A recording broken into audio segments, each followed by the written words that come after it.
Hi friends, my name is Catherine Kalu and welcome to Soul Chats. Even the spiders take their time, winding their webs with delicate threads, and we can sit and watch as the moon rises and an army of clouds climb over the mountains as peaceful as a fallen tree, and as wild as a sycamore seed. Wow, okay, this is actually happening. Hi there. Thank you so much for coming to the first official chat, interview, what have you, episode of Soul Chats. I can't believe we finally made it. If you haven't already listened to, I would super appreciate if you go and gave a listen to the trailer of Soul Chats just to get to know me a bit more and what Soul Chats is all about. But yeah, this first interview episode is with one of my best friends in the entire world, Miss Dory Ann Carter. And I'm super grateful to have her on the show just because I feel like our friendship is one whole long soul chat. And it was super fun just being able to kind of record what feels like a normal chat with the two of us. But with that, like I've mentioned before, if you listen to the trailer and kind of follow me online, I am a perfectionist and I'm still growing and pushing myself through this podcast and still learning. So with that, you'll definitely be hearing some issues with my mic, some background complications, and I'm just a little nervous. So I super appreciate you listening and being patient with me. So yeah, welcome to the first official interview. I hope you enjoy.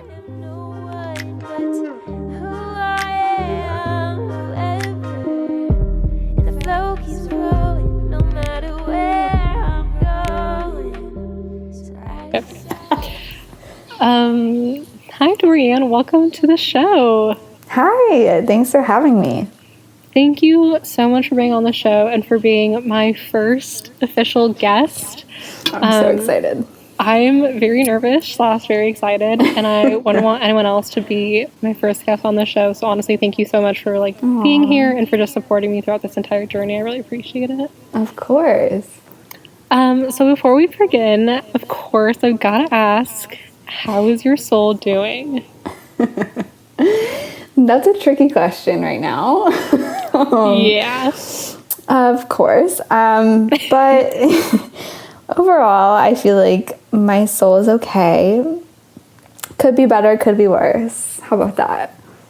Okay. You know what? That's fair. I understand. It's like a very tumultuous time. Yeah. And it's difficult to kind of... It's like a weird time in life, in history, you know? Yeah. I feel like every time someone's like, how are you doing? I'm always like, fine. Mm-hmm. Don't really know because everything... It's kind of come to the point where it feels a little more normalized, though, which is also almost more concerning in a way. Right. But... Yeah. It's I'm weird. glad to hear you're doing okay, because it's kind of the best we can ask for some of these days. Yeah, I agree. Awesome. Okay. So I would love to tell everyone listening how we met. Yes. So this is Dory Ann. This is my best friend in the entire world. Hi, same. So yeah, do you want to tell our story or... I want to hear how you tell it. Oh gosh, okay. So I met Dory Ann before I even started college. So we went to the same university, Chapman University in Southern California. Mm-hmm. And I was a first generation student, and they had this program for first gen students to come, who were accepted to come and kind of feel out the school. And I feel like you should be saying, but you were there, so you know this already. Yeah. I know it well. You know, you were, kind of there. It's fine. But Dory Ann actually hosted me in her dorm room for the night while I was there. Oh my gosh. Which is 5 years ago now. Yeah. But the even weirder thing is that I had no idea about this program until a few days before it started, and I just happened upon the guy in charge of it in the middle of the piazza one day with one of my roommates, Cal, Yeah. Literally just happened upon it. And we were like, for some reason, like, we feel like called to do this. It's like really cliche. Like really cliche. But like, no, that's fake. we were like, let's sign up for it. I was like, sure. So yeah, okay, keep going. But anyway, No, it was just like such a random. Part. Yeah. But so Dorian was like a comm major. I applied to the school poli-sci, and your roommate was poli-sci. So I kind of went to it being like, oh, I'll be like, you know, closer with the roommate, like whatever. Which I don't know if I've ever told you that, but like that's how. No, like, I didn't know that. Wow, she wrote me off. She's great. No, you were great. I'm sorry. But like Dorian was just like super nice and like really sweet, and I was just kind of like, okay, like nice girl, whatever. Like, gave me her phone number. Story of my life. No, I'm sorry. I'm sorry. I was a little distracted by like college, you know. Okay, sure, fine. But yeah, so I got your phone number. We have a Polaroid that you took. We did. Which is like our first like photo together. And then we have like another photo from like one of the events that you like we both went to. And then so that was like, I don't know, April, May-ish. And then over the summer, I thought I had found out my like housing assignment, and I thought it was like the same building as hers. And I like texted you, which is super out of character for me. Like, I don't text people in general, let alone people I don't really know. So again, me. I don't even text you back. Like, I text no one. Literally. I'm the worst. I'm literally so sorry. I'm not good at it. But I reached, I don't know, like, again, it's like one of those things where it's like, I don't know why, but it happened. You just felt, I just like felt compelled to, and you were super sweet, and we were like, actually, no, that's not the housing assignment, but good try. And then fast forward to school starting, and I don't know if we like I don't remember how we got in touch. I don't know if I just texted you or you texted me, but then this I remember very specifically. I had a really rough adjustment into college, and I went to yoga on the lawn. Best ever. I saw you, and I like approached you, tears in my eyes, like arms outstretched for a hug, and I was like, "Does it get better?" And you, being Dorian, like starts tearing up with me, and you're like, "Yeah, I promise it does."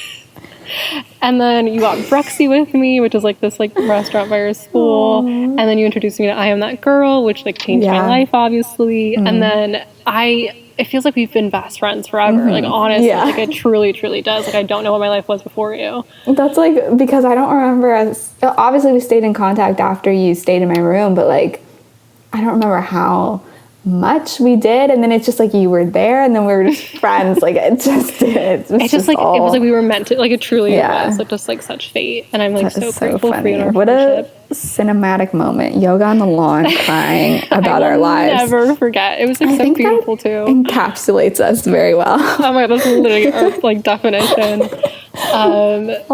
But yeah, so that's how me and Dorian met, and I obviously wanted to interview her because she has honestly been like a huge inspiration for me, like just in life, but also specifically like with soul chats in like traditional sense. Like, you really taught me and helped me like learn how to like listen to my feelings and talk about things, and you've always been such a great listener and always been someone who like cares so much about every soul you encounter.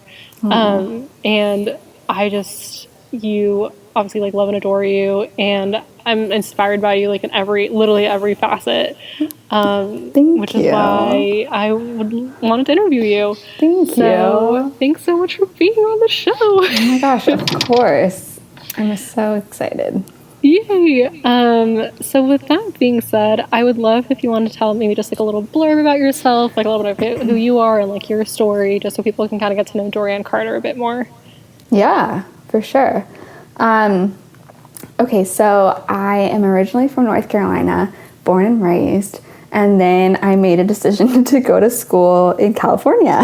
Hey. So I moved across the country and went to Chapman, as we had mentioned, and for me it was such a period of change and growth, and like that first year was so hard but so like transformative.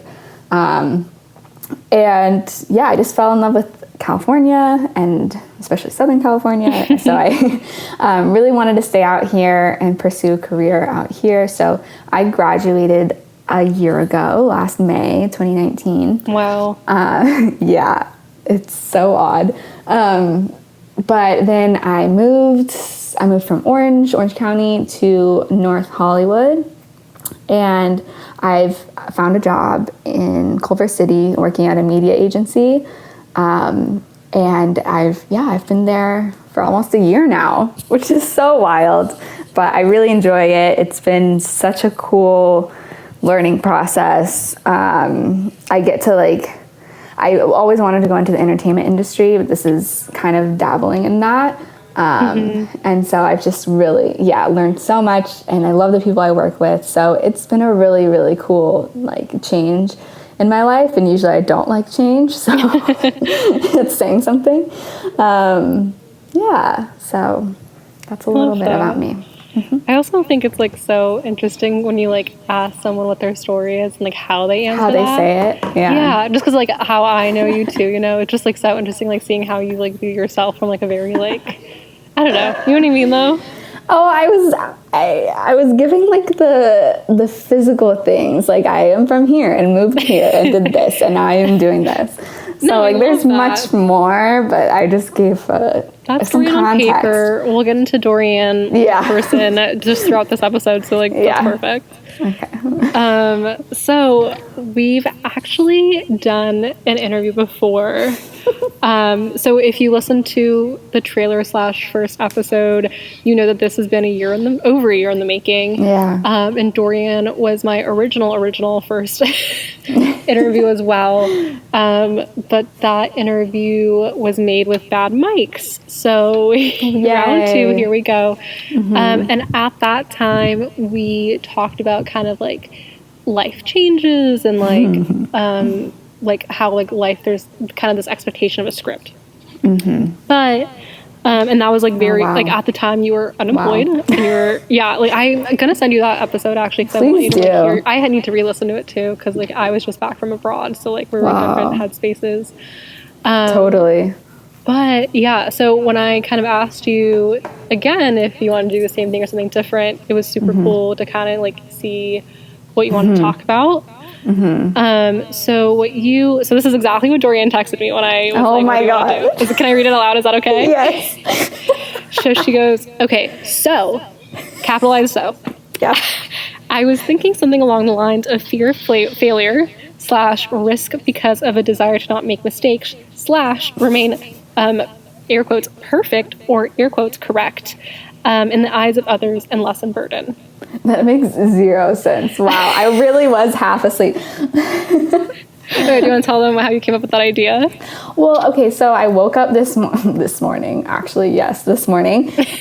I was like, all right, what am I going to talk about? I know, as soon as I wake up, those are pure thoughts in your head, you're not distracted by anything else. So I was like, okay, what am I thinking? So that was just a brain dump. For sure. Right there. No, I love that. Okay, so what makes you passionate about this topic? I feel over the years, especially the past few years, I've realized that I deal with a lot of these things, and I've dealt with them for all my life, things that I did not even realize. So I think I'm just now learning how to unpack all of it. And address it, and it's still just a struggle for me, especially just fear in general, but fear of failing or fear of not living up to some kind of expectation. It isn't a constant on my mind, oh my gosh, I'm a failure. It's not how I live my life. That's good. But it's I've noticed it is kind of the base root of a lot of my fears or hesitations or challenges in life. So I've been trying to actively figure out why I feel that and how to, I don't know, overcome in a sense, or just work through So, Yeah. Do you kind of consider it like perfectionism, or is that different to you?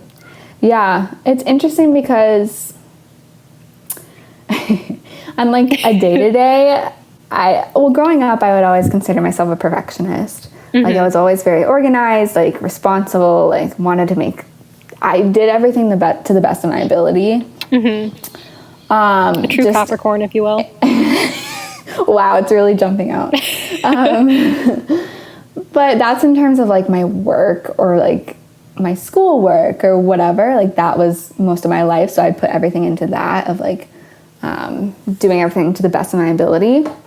But now, like moving into real life, like after school, like I no longer have something that objectively measures my success, you know? Like, I found it a lot harder to be like, okay, how do I know if I'm doing everything correctly? Like that's such a Most Dorian thing I've ever heard. It really is. Like growing up, I'm such a rule follower. Like I don't take any risks, like because I'm afraid of what would happen if I did. So I feel like I've thought about it, and I read something somewhere, I don't remember where, but something about like, okay, if you're not a risk taker, it might be because you're too afraid to choose to do something, not in the sense that like, oh, it's something new and exciting. You're too afraid to do it because there's a chance that you might not be good at it or that you might fail at it. And the thought of me not being good at something is scarier than like not doing it. So Right, like you'd rather just like not do it and be good at everything you do than like attempt it and like not be good at it. Absolutely. And because like growing up, I was good at school and I was like a good person, like a good friend. So I was used to like being good in those aspects. So to me, trying anything else or like expanding on anything else, there's a risk that I won't be good at it or I won't be, I don't know, sufficient in that area. So I'm like, nope, not going to do it. Not going to try that. That makes sense. Yeah. So like, I feel like, because a lot of people can like have it kind of like in different aspects of their life, whether that's like career, academic, or like that's personal, or like just like, I don't know, like hobby wise, like, do you kind of find it permeating like kind of every aspect of your life, or do you find it like kind of popping out in more places than others? Yeah, no, it's an interesting question. When you said hobbies, like I was just thinking about like, what have I tried and what have I not? I know like ever since I was young, I played piano and I did guitar and I was like good at those. So I just kept at it. But I never tried any other new instrument. I danced ever since a young age and I was okay at that. So I kept doing that and I didn't ever try any other sport. Like, okay. I mean, I might have, like when I was very young, I like tried basketball, but we know that I'm not. Like, I recognized that I wasn't like, I didn't have the drive to do any of those like more team sports. So I didn't. Which is good to recognize. Yeah, it's good to recognize, but I feel like a lot of the things that I did, I had started when I was younger and then just kept at it. So there wasn't like a lot of introduction of new hobbies per se, or like new things that I would like tasks that I would try. As far as like work career, I've never had a set defined goal of what I wanted to be when I grew up or anything. So that was a little bit more undefined in my life. And I feel like I have been more willing in that aspect to like kind of test out different things. And, you know that it's fine that I'm not going to know exactly what I want to do in 10 years or be 10 years from now. Right. So I feel like I've learned that, but I think it was also because it's a very like, I don't know, career-driven mindset of myself. Like I knew that I wanted to excel in whatever I pursue. So not having like a specific something that I was driving to, like not having, say, like if I wanted to be a doctor and if I had tried to do that and then failed, like that would have been so much worse than it being undefined. You know what I mean? So I think that helped me in that I wasn't really sure. So I kind of had a broader baseline of like trying to figure out what I should pursue and slowly testing to see what I was good at first, Right. and then going from there. So it's interesting because I've never really thought about it that way before. But I mean, it's hard too because I feel like everything kind of blends in together at a certain point in life, and Yeah. everything kind of lends to each other. yeah. But like I don't know. I think it's interesting because like there had to have been like a time in life where you've taken a risk, because like there's no way. Or I mean, do you see it that way? Like that being able to grow, you know, requires change, and change kind of absolutely. requires. So how like do you just like struggle with it every time, or do you like not see them as risks in the moment and then look back and you're like, oh, okay, or like how do you kind of view that? Yeah. lens? Well, it's interesting because, like I said, like I've never liked change, but then I look at my life and I'm like, Well, yeah, well, I moved across the country to go to a school where I didn't know anyone. That was a risk. just a little. Yeah. So I think, like I said, that was one of the most like transformative things that I've done. And it helped me grow a lot. So looking back on it, like I'm so thankful that I did it. But it's interesting because, like you said, like that's a huge risk, huge thing that goes against everything that I've said in the previous 20 minutes. But I'm still like hesitant toward any kind of future change. But it's interesting though, because I'm like, that's a risk, right? But like how, like what would have, so you consider yourself successful in terms of like moving across the country, going to like Yeah. Chapman. Yeah. What would have been like the non-success? Like I don't want to say failure because I think there are different, like there are, you know, success and Yeah. failure are two very hard things, and I think there's gray in between. That's like not necessarily failure, but not necessarily a success. So like, does that mean like if you'd moved back because it was too hard for you, or was it like if you hadn't found friends or hadn't found like your passions and like your, you know, kind of groove, like Yep. what is that okay? Just all of the above. See, all of the above. Okay, perfect. I think like, and this is so difficult to say because I would never judge somebody on this, like outside of myself. Like I'm We'll get to harshest on that later. myself. Yeah. But like for me, being not successful in that risk would have been, yeah, going back home or leaving Chapman, transferring, something of that sense. Just because in my mind, it was ingrained in my mind that like going to school somewhere, staying 4 years, like typical 4-year undergrad experience, whatever, was like a success and like a something to check off, like we've mentioned before. Oh, that sounds familiar. Yeah, it sure does. Wow, take it back to a year ago. Wow. Yeah, I don't know. And it's weird because I sound so hypocritical. No, you sound human. Yeah. I mean, so me and Dorian are best friends because we're also a little bit like the same person. Yep. And Dorian sent me, was it like a meme or like a tweet or like something recently? It was like, something. oh my God, I kind of want to pull it up because it was so funny. But it was like, I think it was like a Twitter post. oh my God, I want to find, oh, here it is. Oh, no, that's not it. Shoot. I'm trying to find it. But it was basically something like, best, oh shoot, what was it? Wait, So bad. I'm scrolling too. I'm trying to find it. Sorry. Something about giving advice, wasn't it? Oh, here we Yeah. go. Got it. I got it. Okay. Okay. Friendship is just giving each other the same advice back and forth and no one taking it, which is essentially all we do. Literally us. So it's funny because I'll be like, Dorian, and then I'll be like, oh shit. Like, that's because I'm a Virgo. So perfectionism is obviously something that I also really struggle, and like literally this podcast is a great example of that. Like it's literally taken me a year Yeah. where I put a lot of work into it last year and was like, nope, not good enough. And a part of me is like, no, that makes sense. Like you need to like try and practice and train whatever to grow and do better, and now you're happy with the results. But at the same time, I'm like, okay, I could have published this and grown with it already out there. instead of like, you know, like me like projecting whatever. Yeah. And it was funny because so we're doing this recording over like remotely because it's quarantine season. And literally before I like started recording, I was like, okay, is it good to record? Dorian's like, oh, what if I mess up? And I was like, babe, that's literally what we're talking about. Classic. And she's like, oh my God, you're right. And I was like, it's okay, I get it. And then I kept messing up and we like did the beginning like 12 times because I was like, this isn't good enough. Yeah, we just reflect our own problems back to each other. It's great, but also it's great because we like call each other on it and then we're like, oh shoot.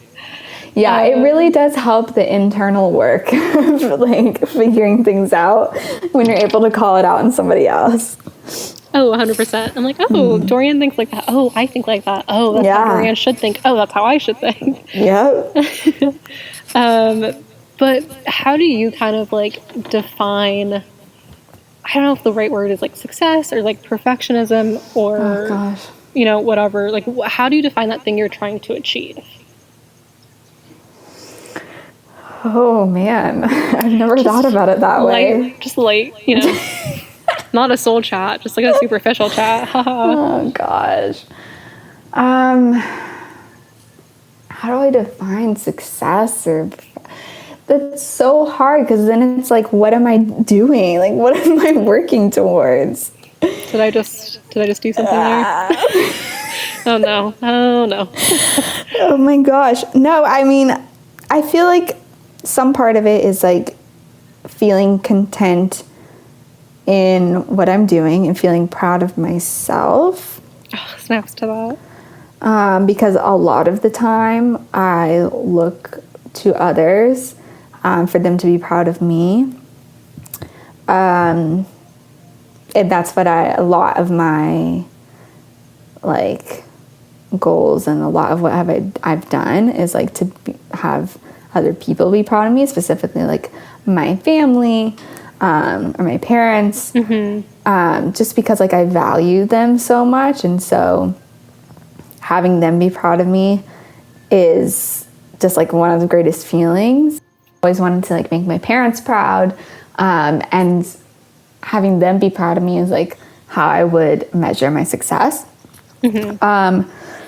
But I'm trying to realize, because I know that they're going to be proud of me regardless of whatever I do. Right.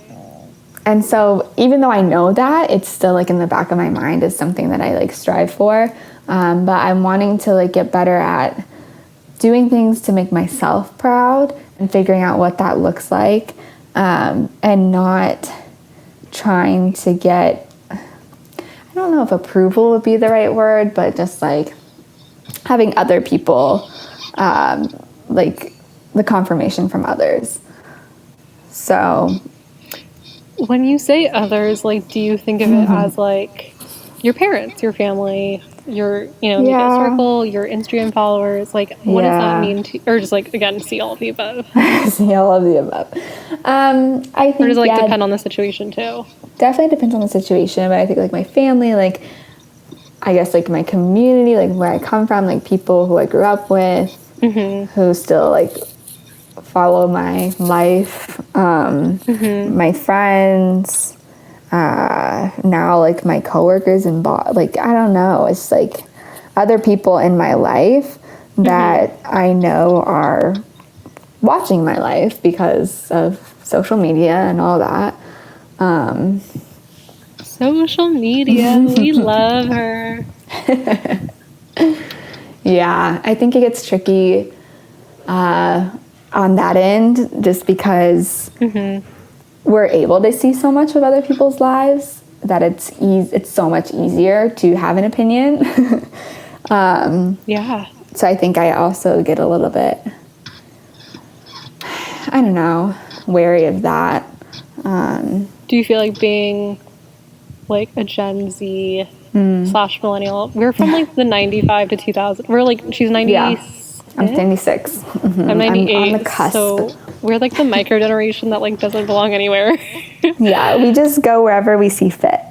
Yeah, for that I'm leaning situation. towards Gen Z lately because I think that's technically correct, but also like I like them. They're doing great things right now. Yeah.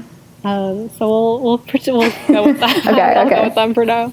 Okay. But do you think that like that has had kind of like an effect on like, because like I think like just like scientifically, like anthropologically, whatever, like or I don't know, like people are like we're getting more anxious, depressed, whatever, as time goes on, and like I think technology has been attributed to that. But do you think that also kind of relates back to this idea of like perfectionism and like the highlight reel of Instagram and like seeing other people's lives and being able to make opinions on other people's lives and all that?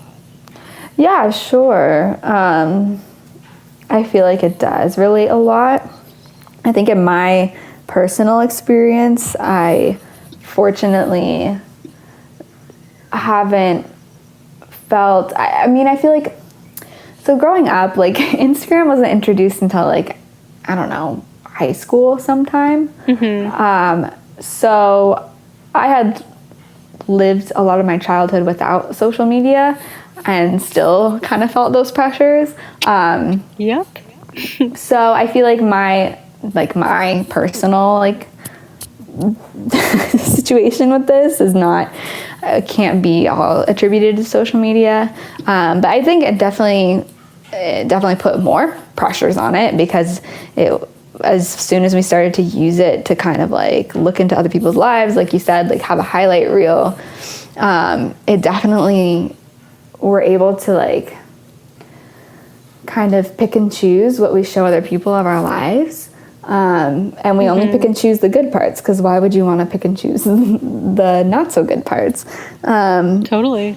So seeing that all the time is just, yeah, of course, it's like an added layer of like, oh, well, their life looks like this, they're doing this.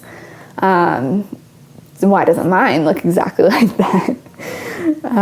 Which is so unrealistic when I say it like that, but and it's funny because I like know for a fact that like other people probably do that with you and your feed. Right. And here's the thing, like I've been told, especially after like my first year at Chapman, I would go back home and see friends from high school or friends from my church or whatever, and people would be like, you are living the dream, like you everything on your Instagram, like I cannot believe it, like you go to all these cool places, like have you met any celebrities? like yeah, they were amazed because of course I was posting like a beautiful picture of the ocean and whatever, and it's just also like a totally different environment than where I grew up. So to them it was like I was going out there and doing the thing, like I was but like that first year of college was like the hardest year ever. And what they didn't see was like a lot of me doubting every single thing, doubting me being there, feeling like I didn't know what I was doing with my life, feeling like I wasn't going to find friends. Like it was just really hard, as you know. So it's funny because like I hear people say that about my life and I'm like, no, this is not what I want. So I've been I have tried in the past and still do to be like pretty transparent, even though I still do post like highlights from my life. Like I try to be transparent in the times where things are a little bit more difficult. So I don't know, figuring out how to be an example in that way. Not example, but just like try to be more authentic in like how I'm feeling and what my life looks like. It's hard. Yeah, it is. And then you kind of also mentioned how like in terms of like others, I'm so sorry, I think your mic's like rubbing against something. Oh, there you go. is it better? Yeah, I'm so sorry. Oh my gosh. It's fine. You mentioned earlier how, sorry, I lost my train of thought. Oh, how you're like, it's funny because like I'll think about all these things about myself, like I'll never kind of like criticize other people. Yeah. Yeah. I mean, do you just like, is there any instances where you kind of like judge people for that, or like how do you like find yourself like comparing yourself to others in that sense? Judge people for? I mean, I guess not like achieving perfection. Got it. The whole thing. Yeah. I don't know. Or like even like people who like, I guess this kind of does go back to like our conversation that we had last year about like going to script and like doing things Right. correctly. But like people who don't do that, like, does that affect like kind of your viewpoint on them? No, which is like Cool. the funny thing. Yeah, I know, right? I'm such a, I don't know, but like, no, like if I see people doing something different or like, I don't know, making a change in their life, I'm like, always like, that's cool. Like, good for them. They're like figuring out what they want to do. Or just like have a life change, and that's great. Yeah. And then I like turn around and I'm like, but I can't do that. So I don't know. It's just a hard, like, I feel like it's just like dealing with being at peace with myself and whatever that looks like, and my life path, whatever that looks like, and not getting too attached to feeling like it has to be right in a certain way or correct. Which is literally coming from no one but me, which is the weird part. Right, which I think is like the case with most people. Or, Yeah. I mean, we're very privileged to like come from a place where like we're, you know, with people who love us and like don't have Right. people who Right. are, you know, criticizing us or judging us. But Yeah. I'd say even people like who are privileged like us also, you know, it's like not like a not common thing. I'd say it's fairly fairly common. And that's the thing. It's like, I know, like, half the time, like, why am I complaining about this? I should not be complaining about this or getting on myself because I don't have any reason to. But yeah, it's just like a interesting... Complaining about this in the sense of like, what do you mean exactly? Like, knowing that I have no outside pressures to be a certain way, and I know that a lot of people do, and makes that struggle like 10 times harder. So like, just feeling like my struggle with perfection or failure or whatever, like feeling like, is that valid enough, you know? And that's a whole other thing. But But if I were to like turn around and like ask you and like tell you what you would tell me, is probably like, yes, of course it's valid. right. But Yeah. I wonder if it's like human or like whether it's ego or like how, and like I'd love to hear your thoughts on this, but like not where it comes from, but like maybe kind of like where it comes from, and like whether it's just like instinctual and it's just like part of the human condition, or like Right. if it's part of like being a woman, you know, like this like I tapped into something there. But like I do wonder if it's like a part of the gender Yeah, definitely. norm. I don't know if that's the correct term, but like the, you know, like the whole idea that like women are meant to be perfect, and you know, like I like the perfect body, the perfect, you know, like personality, the perfect, you know, career, but even that whatever attitude, like I wonder, because like I feel like with, and I don't want to like generalize, but like with like men, I feel like they're not or like I don't see them, or I don't criticize them as much. No. So I just kind of wonder if like any of that comes from that as well. Definitely. Absolutely. Yeah, I feel like there's a whole other layer of pressure to not mess up when you're a woman. So it's just so more easily criticized by other people. Just, that's how our society is. We like work within a system of where men are seen as correct and the standard. That's just like how it is. So yeah, I feel like women a lot of times often feel like they have to prove something, or like prove that how they're living their life is correct. Which is that super could literally interesting. be like a whole other discussion. Oh, that could be a whole, I could go on a whole another tangent. Oh yeah.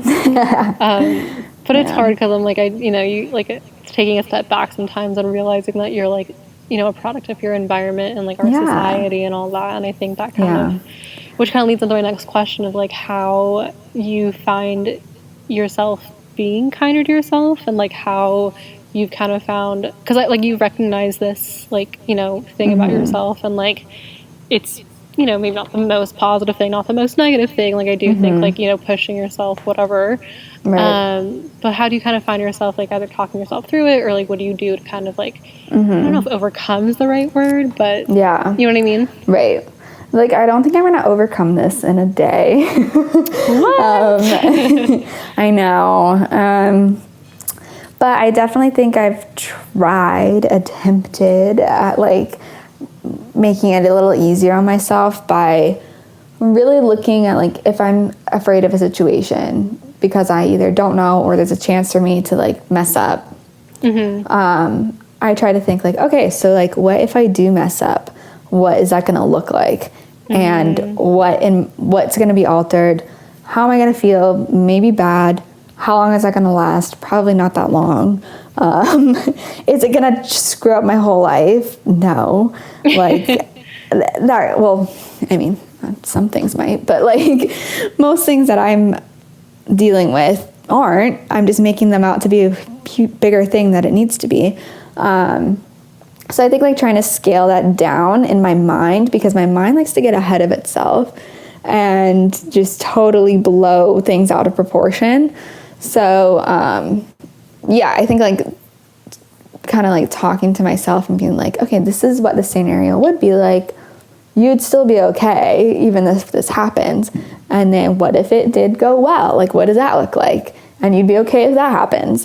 So I feel like I need to try to do that more. Especially in, like, unknown situations, especially, like, if I have to make a decision on something. I actually watched a TikTok today from like a therapist or something. I don't know. It's like one of those trendy people who, like, give, like, wellness and mindful tips. And she was saying, like, a lot of indecisive people are just scared that they're gonna, like, make the wrong decision because they'll, like, fail. So that's why they can never decide on something. And, like, if you know me, like, I can never decide where to eat or, like, whatever. Because, like, even the smallest things like that, I am afraid of picking the wrong thing or, like, whatever that means, whatever that looks like. So I think, like, letting go of being like, I'm going to be fine. Whatever happens, if I don't, like, choose Firehouse, I'm going to be fine. Let's be real, you'll always choose Firehouse. Honestly, I will always choose Firehouse. But yeah, I think, like, even if it's the smallest thing as that kind of decision or, like, a bigger life decision, trying to, like, bring myself down to earth and be like, okay, it's going to be fine. It's gonna be okay. Yeah. I just kind of, like, rationalizing myself and, like, talking against the anxiety. Yeah, because that definitely gets the better of me in a lot of situations. I know, crazy. Have you ever watched The Good Place? Yes, but I haven't, like, gone through the whole thing. But you know, like, Chidi's character. Yeah. I have just, like, beginning of the show, like, I just, like, resonated with him, I think, probably the most. Yeah. Out of, like, the four main, or, like, the four, whatever. Yeah. Yeah.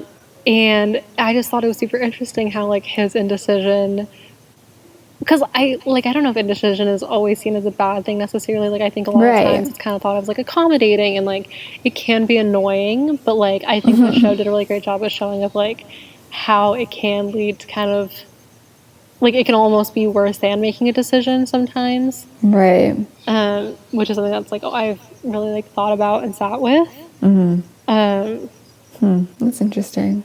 But I don't know, I, like, have a debate with it a lot, because, like, I also think, like, everything happens for a reason, and, like, as much control I have, I also don't have control in a sense. Yeah, definitely. So everything I kind of do, I don't know. Like, I don't know. I guess it's a question of, like, free will versus, like, fate. Yeah, it's difficult. I feel like this is a whole nother topic too. But, like, just thinking about that, like, in regards to, like, dating and relationships. Oh, like, we're gonna go down that road. No, we don't have to go all the way down that road, but we'll just take a peek. Yeah, we'll just look down that road. I feel like, what was I gonna say? Oh, like, no, it's fine. Like, most of the time, all of the time, I, like, am very hesitant and, like, fearful of even starting like that process of like dating somebody or getting to know somebody, because I don't know like what the outcome will be, and I'm afraid of like it going wrong, or like I don't know what it would look like if it goes right, and I just like the thought of even like starting that is like too much. So oftentimes I just like go away or like push it away from like the forefront of my mind, just because of that. Yeah. So like, okay. So that kind of like makes me think like, and this isn't specific to like, you know, relationships, Right. but like in the sense of like how much of it is like the fear of perfection and how much of it is the fear of the unknown, and is that different? Yeah. I think no, that's honestly something I was thinking about when I was thinking about like what I wanted to talk about, because a lot of the times I say that I'm afraid of the unknown. But then I'm like, okay, what about it am I afraid of? Oh. And that's how I got to this, is like I'm afraid of the outcome. I'm I love you. I'm afraid of it not being the right thing. Yeah, for sure. Also, here's another point. Ooh, another hot take. Ooh. I'm afraid of not having control of it. Yeah, which could be a whole nother thing too. But because it's unknown, like I don't have a control of the outcome. That's why I'm afraid of the outcome. I don't have like a preconceived idea of like how to approach an unknown situation in a way that I know that I would walk out of it successful, if that makes sense. So like I don't have like, I'm not comfortable with the idea of not having that knowledge, of that control, of being able to make it work for me. Gotcha. I guess. Interesting. No, I mean, that makes sense. I think that goes back to like the idea of perfectionism. Yeah, And, like yeah. perfectionism would mean you're completely in control because you're controlling Exactly. every, you know, that makes sense. Like that makes total Yeah. sense. I've never thought about it in that respect before. Yeah, and I think just talking it out like makes it all connect for me. And of course it's like situational too. It's not like I'm like this in every single part of my life. But For sure. yeah.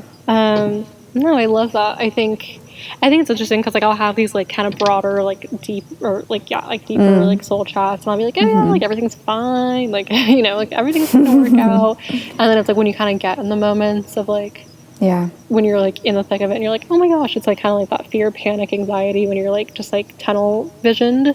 Yeah. But I appreciate you and like conversations like this that kind of remind me like it'll all work out, and like Yeah. Yeah. Yeah, we're just like learning how to like deal with the different, not deal with it, but like Live through it. live through like different parts of our, like identities. So I think it's good to know kind of like what your definition of like perfectionism / success is, and like keeping that in mind and like recognizing that like that doesn't necessarily like yeah. I don't know, like I just like remind myself that like my, you know, whatever is like that. I love that word content because I also agree, but it's like being content and like being kind and loving and being loved, Right. and my potential job whatever doesn't necessarily contribute to that. Like Yeah, it it might and it doesn't- can, but it like that's not the end all be all. And it also doesn't define like who I am as a person. Ooh, snaps to that one. For Yeah. sure. Yeah. That's a whole topic I could talk about. But I think that's a really good way to kind of like close out our conversation. Thank you so much. That was course. really awesome, especially like I just graduated. Quarantine's happening, like civil rights So movements much are is happening. So happening. much is happening. And I think it's like a good reminder and all that in these moments. But kind of with that, moving on to kind of our manifestation moment. Oh. And kind of like just making like a little goal of like the week, the moment, the, you know, Yeah. time being. I love that. Is there something that you're, and it can relate to this or not, Okay. but anything that you're particularly wanting to manifest at this moment? It's interesting. I'm actually about to go home in a few days. So after not seeing my family for a while, just because, like we said, this is has been a lot for the past few months. So I've been feeling like very in need of a break, or just like, not break, but like a reset. So I'd like to manifest that I am going to, in the next few weeks, hopefully like find, I don't know, like a grounding sense of like more peace or calmness within my life, and like, I don't know, kind of like reset and like build my confidence in myself and my abilities and my strength, because it has felt very trying these last few months. So I think going home, I just want to manifest that like strength, like foundation of strength and love from like my parents. I think will be really helpful. I love that, and I'm always here to support you. I hope you know. I do. I appreciate our conversations always. Oh, they're always the best. I would like to manifest in this moment, I think, just caring for myself more, and like not like in the name kind of a perfectionism, like I like there's this whole thing that like the people who procrastinate are those that are the perfectionists, because like they are so, you know, like overwhelmed by like making it perfect, and like I think I definitely fall into that category when it comes to myself a lot, because like I can never make myself perfect, and I know that, and I recognize that, and so I don't work on myself like in terms of like. And I'm like, so hypocritical of this because I check in with you so often, but like I don't meditate all the time, and I don't, you know, and I like get consumed by like the media or like kind of fluff, like passing entertainment. It's easy, But I would really like to manifest kind of more like fulfilling time for myself, and and being kinder to myself in that sense as well. I love it. So for all those listening out there, I really encourage you to also take a moment to just kind of manifest something for yourself for the moment. So yeah, with that being said, thanks to everyone who's listening. Jorianne, thank you so much for an amazing episode. Jorianne was the first one to do this remotely with me, and I think it's gone pretty well. I kind of like it. I know. I think it's fun. But thank you literally so much. Again, I love and adore and appreciate you so much. Thank you. So yeah, have a good one, everyone. Bye. Bye.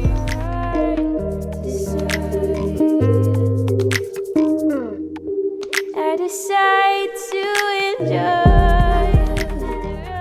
Soul Chats is created and produced by me, Catherine Kalu. Branding and design is completed by Tracy Keller. Theme music is Buen Camino by Miss Brightsea. Be sure to check out and support these fellow creatives by visiting my website, soulchatsbycatherine.com. While you're there, be sure to also check out episode notes, which include some questions brought up during today's episode to keep in mind for the week, as well as our guest links if you'd like to follow them and get to know them a bit more. You can also find links to the show's social media platforms where you can keep up with what Soul Chats is doing next and connect with our community. And of course, please do not forget to subscribe to Soul Chats wherever you listen to podcasts. All right, thanks so much, friends. I'll see you next week.